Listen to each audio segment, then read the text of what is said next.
नमस्कार, मैं हूं प्रियंका और आप देख रहे हैं राष्ट्रीय जगत विजन न्यूज। छत्तीसगढ़ के बहुचर्चित 3200 करोड़ के शराब घोटाले में झारखंड से गिरफ्तार दो आरोपियों अतुल श्रीवास्तव और मुकेश मनचंदा को 6 सितंबर तक ईओडब्ल्यू की कस्टडी में भेजा गया है।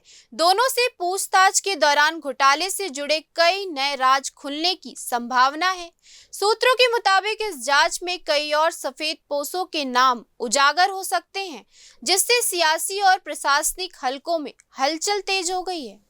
ईओडब्ल्यू ने अदालत से दोनों आरोपियों को रिमांड पर लेने की मांग की थी ताकि उनसे घोटाले से जुड़ी गहन पूछताछ की जा सके।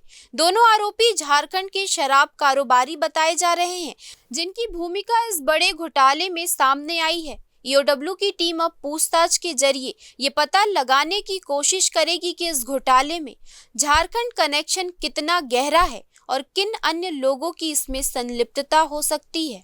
बता दें कि छत्तीसगढ़ के बहुचर्चित शराब घोटाले में ईओडब्ल्यू और एसीबी ने बड़ी कार्रवाई करते हुए कल झारखंड की जेल में बंद आरोपी अतुल सिंह और मुकेश मनचंदा को ट्रांजिट रिमांड पर लिया था और उन्हें झारखंड से रायपुर लाया गया, जहां आज दोनों आरोपियों को विशेष न्यायालय में पेश किया गया।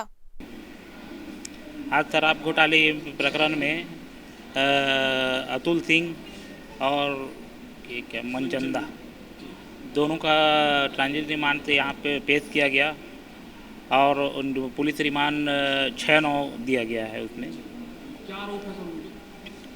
उस पर आरोप है कि ये सिंडिकेट के रूप में काम करते थे।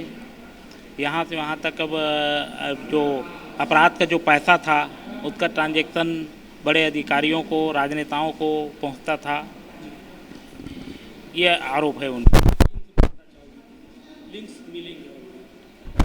जी, और बाकी और पूछताछ जारी है, विवेचना जारी है, जिस पर और बहुत सारे खुलासे होने हैं। फिलहाल इस खबर में इतना ही। देश प्रदेश के खबरों से अपडेटेड रहने के लिए हमारे चैनल को सब्सक्राइब करें और नए खबरों के नोटिफिकेशन के लिए बेल आइकॉन जरूर दबाएं। नमस्कार।